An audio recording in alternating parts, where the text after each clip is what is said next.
Hello friend, ये ड्यूटेरिया का set number 30 है। चलिए स्टार्ट करते हैं। सार्वजनिक पद कैसा अधिकार है? नागरिक अधिकार है। देखिए, वोट देने का अधिकार राजनीतिक अधिकार है। वोट देने का अधिकार राजनीतिक अधिकार है। वोट देने का अधिकार अनुच्छेद 326 में दिया हुआ है। वयस्क मताधिकार, जो 18 साल होने पर आप वोट दे सकते हैं। वयस्क मताधिकार अनुच्छेद 326 में है। विदेश भेजे जाने वाले विभिन्न संसदीय प्रतिनिधिमंडलों के व्यक्तियों का नामांकन कौन करता है? तो लोकसभा अध्यक्ष करते हैं। राष्ट्रपति पद का उल्लेख अनुच्छेद 52 में किया गया है। किसे संसद सदस्य न होते हुए भी संसद को संबोधित करने का अधिकार प्राप्त है?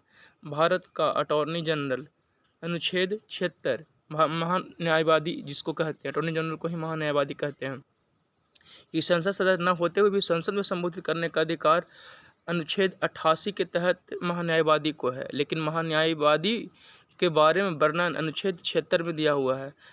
महाधिवक्ता अनुच्छेद 165 में है।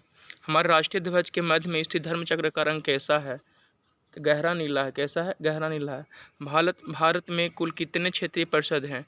तो कुल 5 क्षेत्रीय परिषद है भारत में। किस राष्ट्रपति के निर्वाचन के समय दूसरे चक्र की मतगणना करनी पड़ी थी? बीवी गिरी के समय।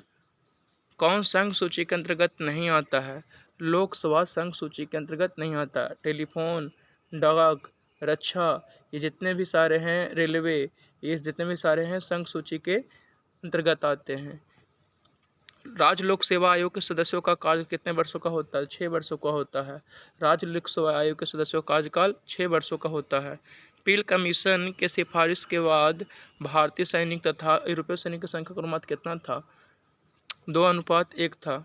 किसने तो कहा था कांग्रेस याचना करने वाली संस्था है? बिपिन चंद्र पाल ने कहा था। बिपिन चंद्र पाल ने कहा था कांग्रेस याचना करने वाली एक संस्था है। चलिए, नेक्स्ट क्वेश्चन है, सुलेखन क्या होता है? सुंदर लेखन। सुंदर लेखन को सुलेखन बोला जाता है। सुंदर लेखन को सुलेखन बोला जाता है। सिंधु घाटी सभ्यता के दौरान अग्निकुंड का साक्ष्य किस स्थान से प्राप्त हुआ था? तो कालीबंगा से। कालीबंगा कहाँ है? राजस्थान में। बनावली कहाँ? हरियाणा में। राखलदास बनर्जी ने मोहनजोदड़ो का खोज किया। कब किए थे वो? 1922 में। ठीक है ना। और सिंधु घाटी सभ्यता की खोज की बात करें तो दयाराम साहनी द्वारा 1921 में किया गया था सिंधु घाटी की सभ्यता की खोज। कठोपनिषद किस वेद का उपनिषद है? यजुर्वेद का। सत्यमेव जयदेव मुंडकोपनिषद से लिया गया है।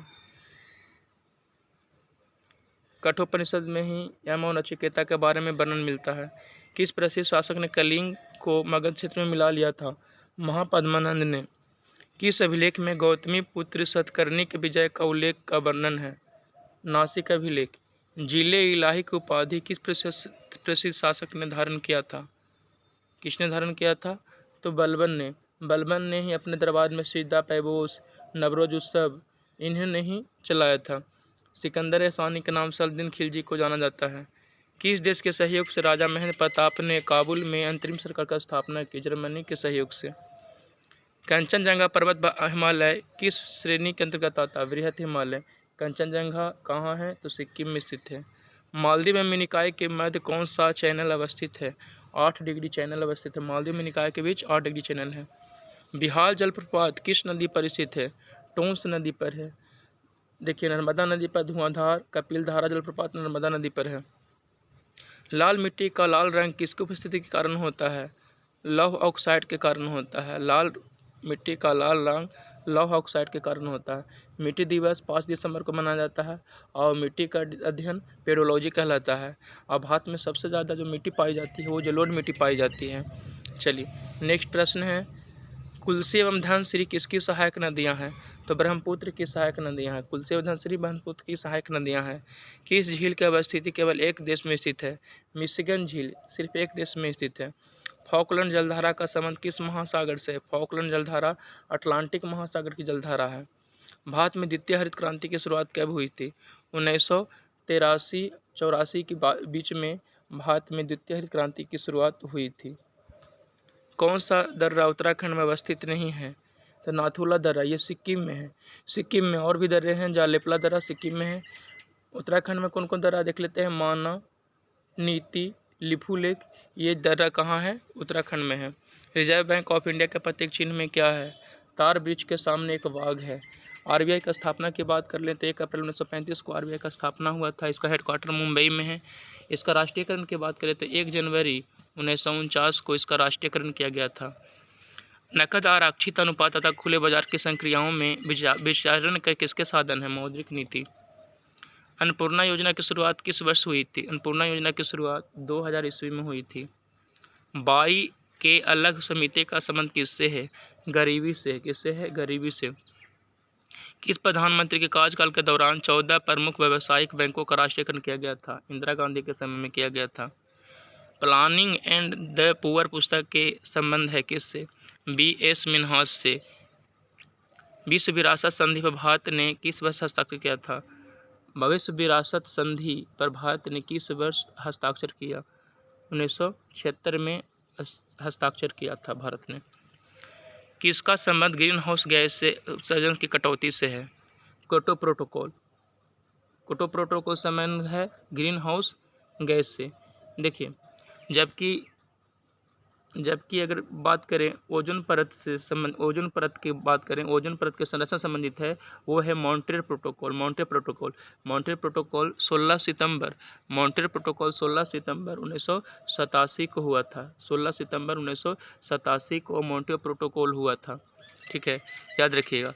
क्योटो प्रोटोकॉल की बात करें तो क्योटो प्रोटोकॉल 1997 में हुआ था। क्योटो प्रोटोकॉल 1997 में हुआ था, जो ग्रीन हाउस से संबंधित था। और एक और प्रोटोकॉल याद रखिएगा, नगोया प्रोटोकॉल 2010 में हुआ था, जो याद रखिएगा जैव विविधता से संबंधित है। और जैव विविधता दिवस कब मनाया जाता है? जैव विविधता दिवस 22 मई को जैव विविधता दिवस मनाया जाता है। चलिए नेक्स्ट क्वेश्चन की बात कर लेते हैं। नेक्स्ट क्वेश्चन, भारत में गुणवत्ता के दृष्टिकोण से एगमार्क एक्ट कब लागू किया गया था? 1937 में लागू हुआ था। दो निकायों के बीच ऊष्मा के प्रवाह की दिशा किस पर निर्भर करती है? उनके अपने तापमान पर। देखिए, जिसका तापमान ज़्यादा होगा और जिसका तापमान कम होगा, जिसका तापमान ज़्यादा होगा उधर से निम्न की ओर आएगा, कम तापमान की ओर अपने आप आएगा। ध्वनि ऊर्जा को विद्युत ऊर्जा में किसके माध्यम से चेंज किया जाता है? ध्वनि ऊर्जा को विद्युत ऊर्जा में माइक्रोफोन। लाउड स्पीकर क्या करता है? तो ये विद्युत ऊर्जा को ध्वनि ऊर्जा में बदलता है लाउड स्पीकर। कौन आभासी बल का उदाहरण है? अपकेंद्रीय बल आभासी बल का उदाहरण है। देखिए, मक्खन निकालने वाला मशीन अपकेंद्रीय बल पर ही काम करता है। मक्खन निकालने वाला वॉशिंग मशीन सब अपकेंद्रीय बल के पर ही काम करता है। विद्युत चालकता की यूनिट है महो। क्या है? महो, याद रखिएगा। जब शुद्ध जल में डिटर्जेंट डाला जाता है तो पृष्ठ तनाव पर क्या प्रभाव पड़ता है? तो घट जाता है। देखिए, किसी भी द्रव को अगर आप गर्म कीजिएगा तो उसका पृष्ठ तनाव घट जाता है। वायुमंडल में पाई जाने वाली गैसों के प्रतिशत के आधार पर सही अवरोही क्रम कौन है? सबसे पहले नाइट्रोजन, उसके बाद ऑक्सीजन, आर्गन, कार्बन डाइऑक्साइड। जल गैस किसका मिश्रण होता है? तो कार्बन डाइऑक्साइड और हाइड्रोजन का जल गैस मिश्रण है। रेयॉन का निर्माण किससे किया जाता है? रेयॉन का निर्माण सेल्यूलोज से किया जाता है। रेडियो सक्रियता किसका प्रमुख गुण है? नाभिक का प्रमुख गुण है। रेडियो सक्रियता नाभिक का प्रमुख गुण है। वनस्पति घी के औद्योगिक उत्पादन में कौन सी विधि का प्रयोग लाई जाती है? अपचयन का प्रयोग लाई जाती है। नेक्स्ट क्वेश्चन है, किस विटामिन का संश्लेषण यकृत द्वारा किया जाता है? विटामिन ए का संश्लेषण यकृत द्वारा किया जाता है। विटामिन ए की कमी से ही रतौंधी रोग होता है। रतौंधी रोग विटामिन ए की कमी से रतौंधी रोग होता है। भ्रूण की अपर पोषिका अलेंटोइस किस में सहायक होती है? उत्सर्जन में सहायक होती है। सार्वत्रिक रक्तदाता वो लोग हैं जिनका रुधिर वर्ग होता है, यानी जो यूनिवर्सल डोनर। ओ नेगेटिव जिसके पास होगा वो सभी को रक्त दे सकता है, जबकि सबसे ले सकता है ए बी पॉजिटिव, सर्वग्राही इसको बोलते हैं, यूनिवर्सल रिसेप्टर। गुणसूत्रों में होते हैं डीएनए तथा प्रोटीन। गुणसूत्रों में क्या होते हैं? डीएनए तथा प्रोटीन होते हैं। यकृत में एलानाइन एन अमीनो अम्ल ग्लूकोज उत्पन्न करने में पायरूवेट में परिवर्तन हो जाता है। इस अभिक्रिया को क्या कहते हैं? ग्लूकोनीमोजेनेसिस कहते हैं। ठीक है, चलिए कुछ महत्वपूर्ण पॉइंट दिया हुआ उसे देख लेते हैं। किसके समय भारत में विधवा पुनर्विवाह अधिनियम लागू किया गया? याद रखिएगा, लॉर्ड कैनिंग के समय में 1856 में। लॉर्ड कैनिंग के समय भारत शासन अधिनियम 1858 के अंतर्गत मुगल सम्राट के पद को समाप्त कर दिया गया। इन्हीं के समय में 1857 का विद्रोह हुआ। इसी के समय भारतीय दंड संहिता 1858 को बनाया गया। तथा 1859 में लागू किया गया। इसके समय में भारत में महालेखा परीक्षक पद का सृजन किया गया। इसका शासनकाल 1856 से 1862 था, लॉर्ड कैनिंग का शासनकाल। प्रसिद्ध बहावी आंदोलन का दमन किया लॉर्ड एल्गिन द्वारा। भारत में पहली जनगणना की बात करें 1872 में लॉर्ड मेयो के समय में हुआ था, जबकि नियमित जनगणना की बात करें तो 1881 में लॉर्ड रिपन के समय में हुआ था। लॉर्ड मेयो ने ही 1872 में कृषि विभाग की स्थापना की थी। किसके शासनकाल में रिचर्ड स्टेची का स्थापना में अकाल आयोग, तो लॉर्ड लिटन के समय में अकाल आयोग की स्थापना की गई थी। चलिए नेक्स्ट क्वेश्चन की बात करते हैं। वर्नाकुलर प्रेस एक्ट 1878 लागू किया गया था। याद रखिएगा कौन लागू किया था? लिटन ने लागू किया था। वर्नाकुलर प्रेस एक्ट लिटन ने लागू किया था, जबकि 1882 में लॉर्ड रिपन ने इसे समाप्त किया था। वर्नाकुलर प्रेस एक्ट का समर्थन पायनियर पत्रिका ने किया था। इसी के समय ब्रिटेन के महारानी विक्टोरिया को कैसर हिंद की उपाधि सम्मानित किया गया 1 जनवरी 1877 को। इसी के शासनकाल में सिविल सेवा परीक्षाओं से प्रवेश की अधिकतम आयु को घटाकर 21 वर्ष से 19 वर्ष कर दिया गया। सब लिटन के समय में जितना भी हुआ जो हुआ। भारत में स्थानीय स्वशासन का जनक किसे कहा जाता है? लॉर्ड रिपन को कहा जाता है। लॉर्ड रिपन ने ही वर्नाकुलर प्रेस एक्ट को 1882 में समाप्त कर दिया था। लॉर्ड रिपन के शासनकाल में ही पहली बार नियमित जनगणना 1881 में शुरू हुई, प्रत्येक 10 साल पर शुरू हुआ। लॉर्ड रिपन ने सिविल सेवा परीक्षा में प्रवेश की आयु को बढ़ाकर पुनः 19 वर्ष से 21 वर्ष कर दिया। लॉर्ड रिपन के शासनकाल में ही प्रथम कारखाना अधिनियम को पारित किया गया 1881 में। लॉर्ड रिपन ने 1882 में शैक्षणिक सुधार हेतु विलियम हंटर की अध्यक्षता में एक समिति का गठन किया। फ्लोरेंस नाइटिंगेल ने रिपन को भारत का उद्धारक कहकर संबोधित किया। दूसरा कारखाना अधिनियम लागू किया गया 1891 में लॉर्ड लैंसडाउन के समय में लागू किया गया। बंगाल विभाजन की घोषणा हुई थी 19 जुलाई 1905 को। लॉर्ड कर्जन के समय बंगाल विभाजन की घोषणा हुई, जबकि बंगाल विभाजन 16 अक्टूबर 1905 को लागू हो गया। लॉर्ड कर्जन के शासनकाल में भारतीय विश्वविद्यालय अधिनियम को पारित किया गया। लॉर्ड कर्जन के समय में ही 1904 में प्राचीन स्मारक अधिनियम का पारित किया गया। मुसलमानों के लिए पृथक निर्वाचन व्यवस्था है तो मार्लिमेंटो एक्ट को कब पारित किया गया? तो 1909 के मार्लिमेंटो द्वितीय के समय में मार्लिमेंटो एक्ट पारित किया गया। लॉर्ड मिंटो द्वितीय के समय में कांग्रेस के सूरत अधिवेशन में कांग्रेस का विभाजन हुआ। कांग्रेस का विभाजन 1907 में सूरत अधिवेशन में हुआ था। 12 दिसंबर 1911 में प्रसिद्ध दिल्ली दरबार का आयोजन किया गया था। लॉर्ड हार्डिंग के समय में आयोजन किया गया था।